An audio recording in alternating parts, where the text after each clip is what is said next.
What is going on, FA Nation? John Impemba here with James Grande. Welcome into the Fantasy Alarm MLB DFS Game Day Playbook Live Show.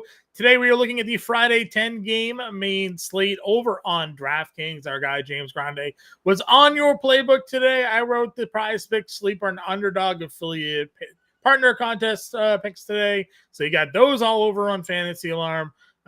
James, how we doing, man?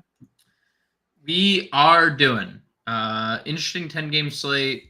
Not like weather concerns, not a lot of elite pitching. There's not a lot of much, like just regular old standard slate with some good pitching, some big bats that are out of the lineup due to some injuries in the last couple of days, notably Juan Soto, Kyle Tucker, and Corey Seager. So those are like your three big names that obviously water down some of the top lineups in baseball, but it's an interesting slate overall, and I'm ready to get into it. Yeah, let's just jump into it. We appreciate you all tuning in here today. Again, for this slate, we're bringing up pitching now. Yamamoto is your top priced starter here on the slate. Got Lodolo, Crochet, Miller, Bassett, Valdez, and King in your 8K range here. No 10K pitchers on today's slate. Cover of today's live stream show is Garrett Crochet going up against the Boston Red Sox. Where are you, though, going with your top starter for today? Yeah, I list Garrett Crochet as my top arm in the playbook as well. I put up a short on the Fantasy on YouTube earlier this morning about Garrett Crochet as well. And things could even be better for Garrett Crochet this year, John. So he has a 12K per 9, which is obviously as elite as it gets. He has a 3.49 ERA, as you see on the screen. He has an expected ERA of 2.19. So things could be even better for him. He's only allowed, 4 earned runs in his last 6 starts total. And he goes up against the other Sox, the better of the two. Although, maybe not in this spot. Boston strikes out more than anybody in the league by 2.5% against left-handed pitching. 28.3% of the time they strike out against lefties. Again, 2.5 percentage points higher than anybody else. So I think this is a spot for a guy that excels in that one specific thing in terms of strikeouts against the team that strikes out more than anybody else. I think this is a spot that you look to. And like you can get to those guys. Yamamoto, again, no Soto in the Yankees lineup. Right. Lodolo has upside against a poor Cubs team. But like per dollar, you save $700 and $800 or $900 respectively. Yeah. I feel like it's just Crochet and then the other two. Sure. I didn't really love any of the other pitchers here. I mean, like, Bassett against Oakland can be fine. Michael King against Arizona can be fine. I didn't really like Miller versus Kansas City at all. I mean, I don't know. I didn't find like I was jumping off the page here with any of the matchups for the rest of the starters here, really outside of Crochet for me. Like, where are you going when it comes to like your next tier of starting pitching? So I have a different perspective. I did list Chris Bassett and Michael King in the playbook today. I think Bassett is extremely safe. I think that's a solid cash game play if you want to go there. Obviously, like it hasn't been the ceiling, I think, often, but there has been a pretty consistent ceiling floor combination lately. 16 plus fantasy points in 4 of his last 5. He loses the one start in which he doesn't get 16 fantasy points, and if you do factor in there was a potential win there. He pitched well enough to probably get a win, 1 out away from a quality start. I mean, that could have been 5 straight starts of 16 plus, and 3 of them he's been over 20 fantasy points. And obviously, you talk about Oakland, or you talk about Chris Bassett rather, and the thing he struggles with most is lefties, and that's been Chris Bassett's MO for years. Former Oakland Athletic All-Star, going back to Oakland where he obviously started having a lot of success. It's a massive park upgrade, obviously, going from Toronto to Oakland. I mean, it's as good as it gets. Yeah. And Oakland doesn't have a lineup out, but when you look at their projected lineup, there's only 2 lefties, possibly 3. So it's a righty-heavy projected lineup for Oakland. So I like Chris Bassett. And then you look at Michael King.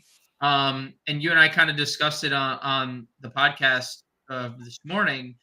Outside of one start against Colorado, which is kind of an anomaly, he has been great. Shut out Arizona. When you talk about, I mean, facing this team, obviously, maybe it's like one of those things where he's faced his team and they're gonna get a jump on him. But he's also faced the Dodgers 3 times in his most recent start. He had 11 strikeouts and 7 scoreless. But you look at Michael King in the month of May, or since the beginning of May, so it's 6 starts. 2.68 ERA, 26% striker rate, and he's held his opponents to a 2.05 ERA, or 2.05 average. So since the beginning of May, it's really been, and that's that 2.6 ERA with a 26% K rate and 2.05 average includes the Colorado start. So he's been basically, unhittable when you take that start out of the equation. So you get that plus Arizona ranking bottom 10 in OPS, WOBA, and WRC plus against right-handed pitching.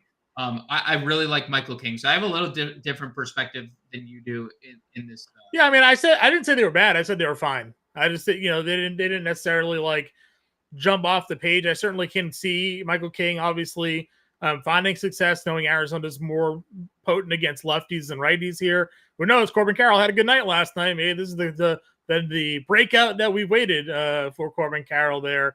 If we go the tier down, our guy Mark wants to know, can Lance Lynn do it again? He's at home against Colorado. 4 shutout innings, 4 unearned runs allowed in that last start against Philadelphia. He's pitched relatively well the 2 starts prior, which included a surprising 6-inning shutout against Baltimore. Where are we with Lance Lynn this evening? Oh, man. So this is I have Lance Lynn written up, okay? Here's the things that are scary. One, Mark just talked about it. He's the current highest rostered player on today's slate. So that's first. Second, he's also the biggest favorite on the board. So you have Lance Lynn going in as the biggest favorite and the most popular play of the slate. Lance Lynn, ladies and gentlemen, the most popular play of the slate. And I get it. He's 7,400. He faces a Rockies team that's bad on the road. They're bottom 10 in OPS, ISO, WOBA, and WRC plus against right-handed pitching. And they strike out a lot. 25% strikeout rate. Oh, man. I don't know. And this is me. I wrote him up. So, I like Lance Lynn. But seeing the fact that he is so popular, and it's a little scary. I'm a little trepidatious there. But I do still have interest given the matchup against a team that strikes out a lot and is bottom 10 in so many categories against right-handed pitching. Yeah, I'm fine going against Lynn there as well. Mark does say, though, if Lynn is the chalk, no thanks. Not going to go there. BZ's in on King. He hopes he repeats the performance. And our guy Don wants to know our thoughts here on Logan Webb, 10 against Texas. I said it to you last night. Logan Webb is a very good pitcher that, doesn't allow home runs at all. And then you factor in Texas lineup today, no Corey Seager, and it's just not like Semien, Smith, Heim, Garcia, Nathaniel Lowe, Langford, Grossman, Duran, Tavares. I'm not terrified of that lineup. One bad start against the Yankees. Everything else has been super consistent lately for Logan Webb. Sub 3 ERA again. Obviously the strikeout's a little disappointing. Been a little better in that department lately. I would say he's pitching really well lately in general, but I think Logan Webb's a little too cheap at 7,700 for sure. Sure. What are your thoughts about the pitch on the other side of that matchup and Michael Lorenzen? Yeah, San Francisco, mediocre offense against right-handed pitching. They just released their lineup, another lineup where it's Heliot Ramos has been good. He's leading off. Patrick Bailey's been fine. Chapman, Conforto. So, after Conforto, Soler, you have to worry about, but then Flores, Yastrzemski, Estrada. It's not a great lineup. I think Lorenzen's pitched really well. Another guy who just doesn't allow home runs because he's, primarily sinker ball, everything down. So I'm perfectly fine getting Lorenzen. I think Webb, Lorenzen, to a smaller extent, Steele are all pivots off super chalky Lance Lynn. Sure. Any value here for you on this slate? Do you tempt the strikeout potential for Lynch in this matchup against Seattle? Gombers obviously had a run of success at times. Like any deep down here under 7K? No, I can't wait to talk about Daniel Lynch. Because I have Julio Rodriguez as my cover of the playbook, and Seattle is my favorite stack of the night. I can't wait to talk about we can talk about it right now. Daniel Lynch peripheral stats this year, John. And I'm gonna they're horrific. Are really good. Let me tell you, like definitely not gonna have any regression whatsoever coming his way. And again, it's a very small sample. Daniel Lynch so far in his 12 innings, 97% strand rate. So obviously that's super good for a guy who has a 70% strand rate in his career. 152 BABIP, 4.91 WHIP compared to 1.5 ERA, 6 strikeouts.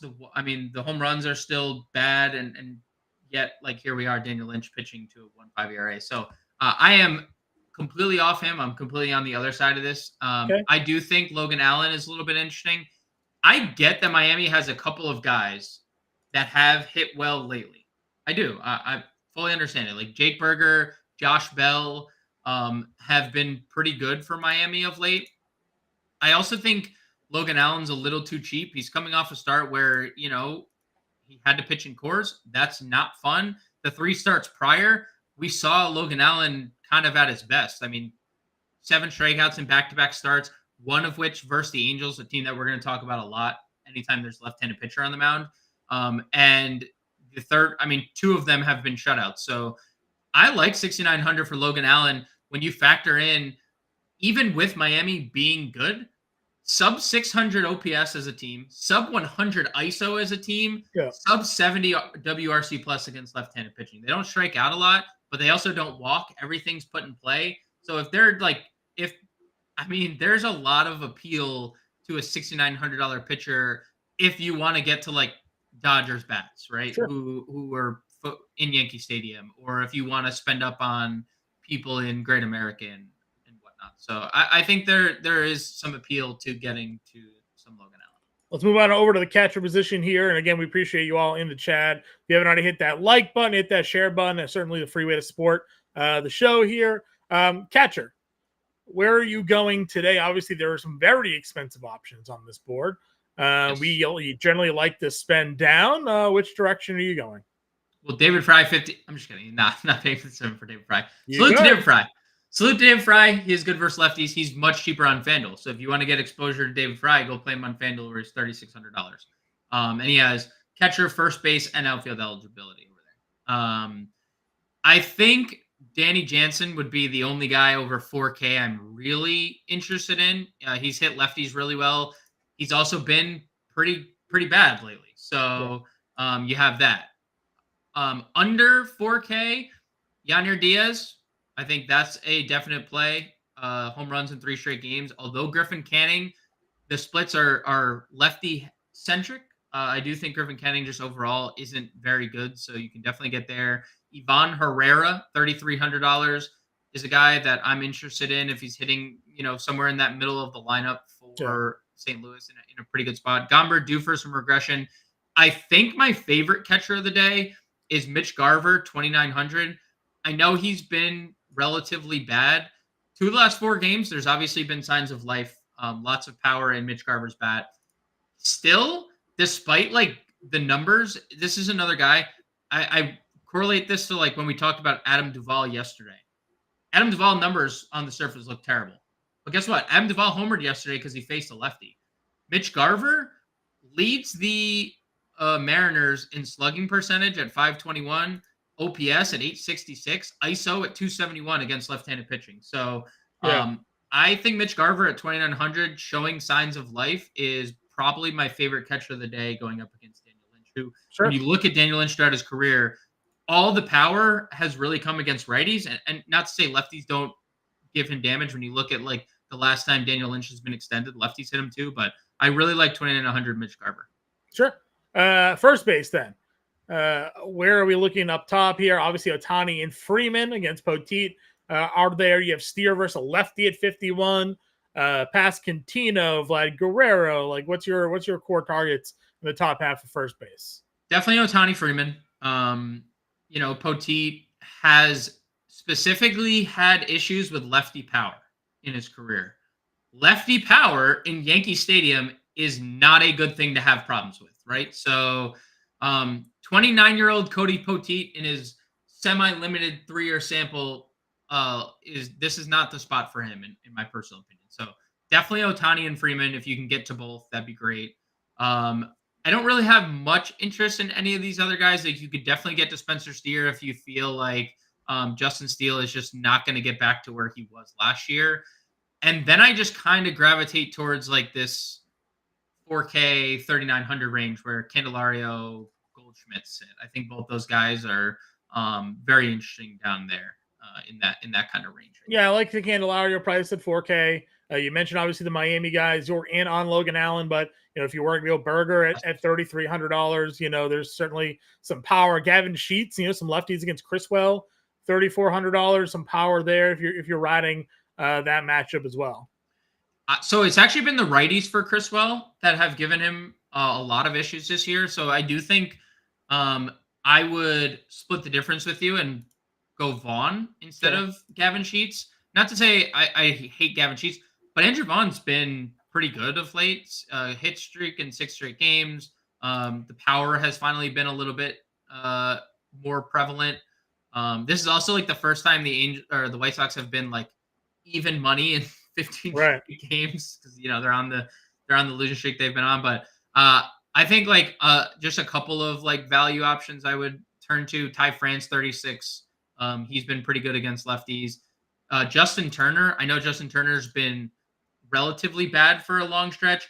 Almost 1,000 OPS on the year against left-handed pitching. Yeah. So I still holds some weight. Maybe some signs of life, obviously. Signs of life. Yep, signs of life. And the good thing is you can now play Vladdy at third too. So you can like there's not just like this. There's not just log jam where you can't play them both. And then where was the third name? I lost my train of thought. Were you in on Goldschmidt? Yes, Goldie, Turner. Damn it. You mentioned France already. France, that was it. Yep, that was it. All right, second base then. Altuve's up at the top at 52. Semien, Jimenez, Marte round out your top 4. But obviously you and I highlighted last night Luis Rengifo. Are you still on the Angels today against Framber Valdez? Yeah, I mean, I think Rengifo, Pilar, and Zach Nato are playing a game. Who can have the highest average against left-handed pitching? Because they're all looking to shatter some records here, right, John. I mean, they're all like comfortably hitting 400. Obviously, like samples are what they are against lefties in June. But yeah, Renifo's hitting 400, 450 against lefties this year. 1,200 OPS. I mean, he's been, and as a base stealer, which I found this interesting, perfect record against lefties. He's been thrown out 5 times against right-handed starters. Perfect stolen base record against left-handed pitching. So maybe he gets a better read, but yeah, I mean, it's hard to ignore Rengifo. I think the only other name in that above him that I would look at is Altuve, and that's just because if I'm stacking Astros. Sure. Ryan, we weren't necessarily in on Daniel Lynch. James is actually more so on stacking Seattle here tonight. Just a lot of regression indicators there on Lynch, even though we've generally targeted Seattle given the strikeout potential. Lynch not a huge strikeout guy. More guys down to this 4K range. I don't mind Cronenworth against Fott, Horner against Lodolo at 41. Both of those guys to me are fine. I'm sure you like more than if you're against Daniel Lynch today at 4K. India hitting 6th at $3,600. If you're not in on Steele, could be a spot for us here today as well. Yep, I think definitely have a little bit of interest in Horner. I think the Cubs. Did we just get a Cubs lineup? He is hitting. He's not in the lineup. That's unfortunate. No Nico today? No. Patrick Wisdom, our good friend, leading off today. Okay. Not your traditional leadoff hitter. No. But no Nico Horner, which is a little sad. He's super cheap on FanDuel. Not that matters anymore. Yeah, I think India 36. And then I got a dumpster dive for you, John. Okay. Xavier Edwards. Although I like Logan Allen, Xavier Edwards leading off this evening which I find very interesting.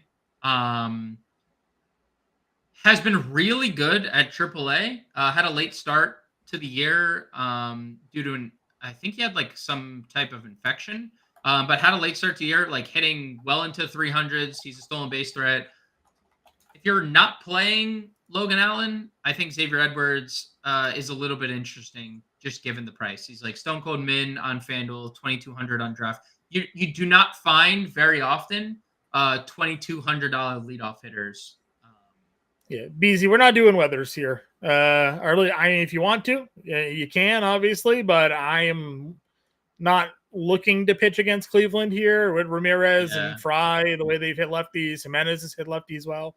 We ran through the starting pitches we like, and James has a full playbook out of pitchers that he's using today, so make sure you go check that out on the Fantasy Alarm site. Weather is not someone that we mentioned today, so not a spot again I'm looking to necessarily go.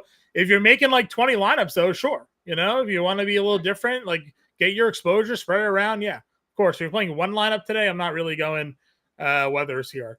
Third base position up at the top has Jose Ramirez, $6,300 as your top guy. Obviously, a great spot for him. He kills lefties. Don't need to say too much more about it. Yeah, I mean, you want a 1,000 OPS. That's second on the team.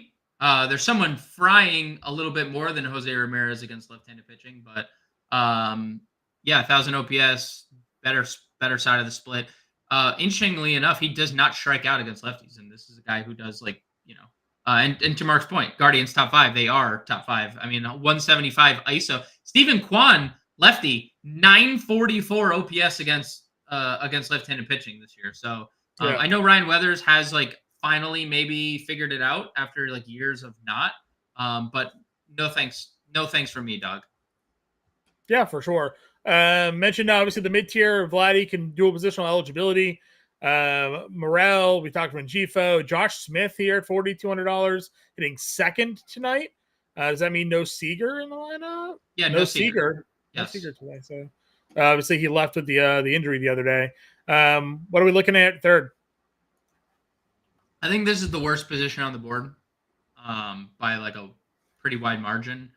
We don't know if Bregman. I don't think we got the Astros lineup, who could be potentially without both Bregman and Kyle Tucker. And I think Tucker, they basically confirmed Tucker not playing. So pretty watered down lineup. I mean, outside of Ramirez, you can obviously play Rengifo here. That's kind of where I've gone. You can play Maury, Candelario, all those guys. Wisdom leading off is whatever. I think really the guy that we haven't mentioned is probably Nolan Arenado.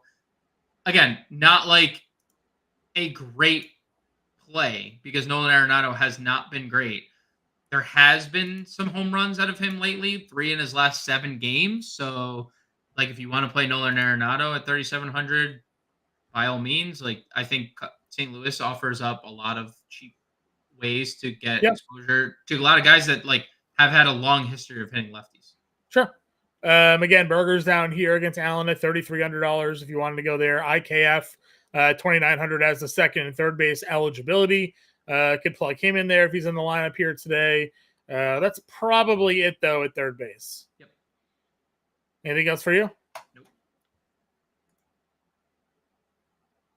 Did we lose James? There we go. Nope. Oh, you there? Oh. Hello, you there? You think we lost you for a second? No, I'm good. I'm good. I'm not even touching anything. Okay. You were just being silent? No, I responded. Yeah, I responded. Yeah, I think we froze on you there for a second. Shortstop then. What do you got for us here? Bobby Witt, 62, Betts, Ellie, Volpe. Where were you looking to spend up here?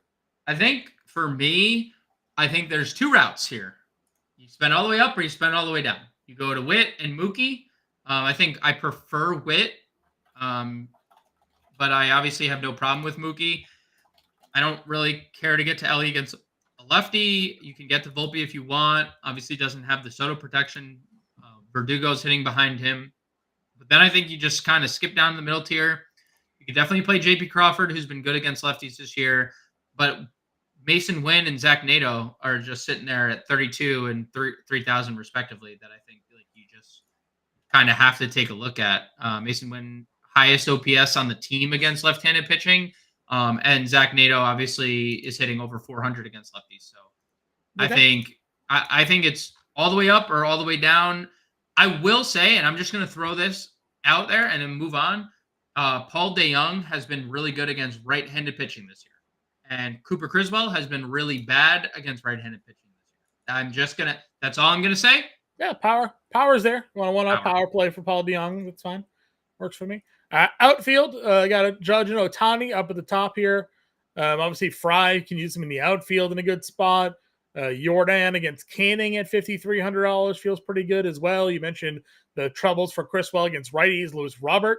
You also said the cover of your playbook today is Julio Rodriguez. Yeah, Don Wynn. We just mentioned Wynn for sure. Wynn and Nato, our top two value shortstops today. Yep. Wynn leads the team in OPS against lefties, so definitely going to use him, especially when we eventually get the lineup and he's for sure going to lead off. Ohtani is my top outfielder. Jordan and Julio Rodriguez. If you're not spending all the way up to Ohtani right there, obviously you can always play Aaron Judge.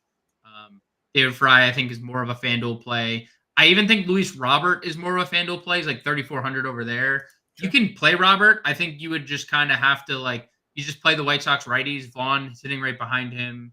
Corey Julks we'll get to in a minute is hitting well against righties. So I think on DraftKings at top, it's Ohtani, Judge pretty much, and then Julio and Jordan, I think, are the two guys, three guys, four guys, I guess, over 5K. Okay. Where are we going in the 4K range? Is it okay? Just I want like Kevin Pillar, and then that's it. I don't think there's like much else in this. You can play Corbin Carroll. I think he's fine. You can play Schneider. He's fine. But neither of those things excite me. Kevin Pillar, though, 400 plus against lefties. That's pretty exciting. Yeah, we know the Angels, obviously, top 3 offense against left-handed pitching this year. Again, it all depends on who you're in or out. You mentioned Carroll. He's leading off here, $4,400. Coming off 3 hits. Maybe he's starting to come back around. Our guy Justin popping in here, mentioning Jason Hayward as a value play. We talked about him on the preview show. Going all the way down, was he 29? I think we saw him at, right? Yeah, 29 hitting 6th tonight. So definitely could do some Jason Hayward here today if you wanted to. Where are you going? If you're not going 4K tier, what's your value for outfield today? I prefer this tier. So Tyler Freeman leading off. We kind of were wondering where the Guardians would hit him. They're leading him off. I think that's in play. Luke Raley has hit lefties well against Daniel Lynch. I'm pretty much all in on the Mariners tonight. I did mention Corey Julks leading off, hit a home run yesterday. The righty splits for Cooper Criswell have been pretty bad. So sure. I think Julks, again, hitting leadoff 3,500 is a pretty good play. I want to just ignore Joe Adell's 1,100 OPS against left-handed pitching. I know he's 2 for his last 7,000, but he did hit a grand slam as one of those hits. Yeah, he did. He did hit a grand slam. So not even gonna mention him. Pretending him like he's not there. Sure. Mitch Haniger, another one, $3,200 that I have some interest in. Jay Hay is definitely in play. And then where is my boy Trey Cabbage? Homered yesterday or the last time 2 games ago that he started.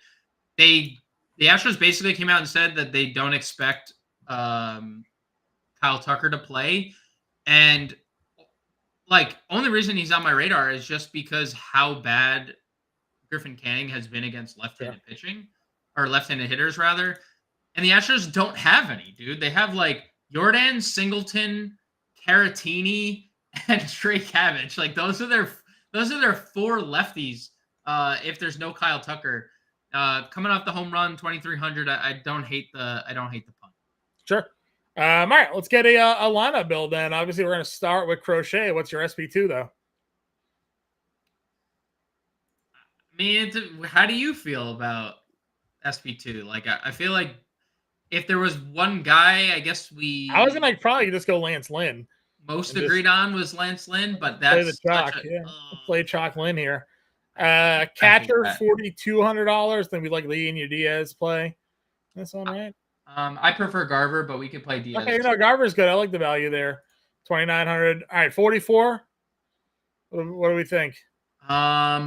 Where's our value? Mason Wynn at shortstop or Zach Nato, one of the two. I mean, if we're going Angels, obviously Nato would make sense, but I don't mind going Win here either. Justin tossing in some White Sox bats here. I done a White Sox outfield. Oh, he's a red. He's on the Reds. Yeah. Who's I thinking of the White? Who's the min price? Oh, Ellis. They played like Ellis and Deloche yesterday, like leading off for them, but they're both lefties, so we'll see what that lineup. Do you go Dunn with the Reds? No, Jokes leading off. We got the White. We have White Sox lineup. Do you go Dunn against Steele? I mean, if you're, I hold Justin Steele in like pretty high regard, so it's like tough for me to like really have interest there. All right, so we got Garver and Win in. What's our next move here? You said J-Rod was your cover. Yeah, so. Yeah, I would like J-Rod for sure. If we can okay. I don't think we need to go crazy with Seattle, but is there another Seattle player you like outside of Garver and J-Rod that you would put into the lineup here tonight? All of them? I mean, like I don't. Maybe they haven't been that inspiring this year, right? Yeah, they've just been specifically better. Like they have better numbers against lefties specifically. I know the strikeout rate's still there, but we're also facing a guy. Something will give, right? They'll either allow a lot of, or Daniel Lynch will not strike anyone out like he does, or they will finally. So do you like Ramirez more than you like Dodgers? I like Dodgers. I have Ramirez in the playbook. I have thought about it more. I really like the Dodgers. Okay, so we'll go Ohtani and Hayward then here. Yeah, I like that little. 43-36. I feel like we probably need Rengifo at that point. Do we go like Rengifo Pilar?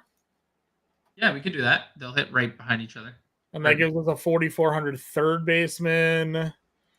Let's plug more in there for you. Yeah, if he's hitting second, for sure. I mean, $400 left over. Yeah. Get a little lineup there. Crochet, Lynn, Garver, Ohtani, Rengifo, Moore, Wynn, Rodriguez, Hayward, and Pilar. I guess we could just go to Nato then just to do a full stack. Yeah. Give us a little bit more extra money, but we don't really need it. $600 left over. We'll flop in there. We'll give you three Angels, 2 Mariners, 3 Mariners, 2 Dodgers as the lineup stacks here tonight with Crochet and Lynn up at the top. Again, playbook is out. If you have any questions, find us on Twitter. Follow us over in the Discord as well. If you're not yet a member of the Fantasy Alarm family, you can sign up using this promo code right here. Let's Go gives you your first month for less than $20. Get access to all of our premium content, tools, lineup generator, projections, ownership numbers, and our Discord access there. Go to fantasyalarm.com/win or scan the QR code there on the screen. Use promo code Let's Go at checkout. Get that first month for less than $20.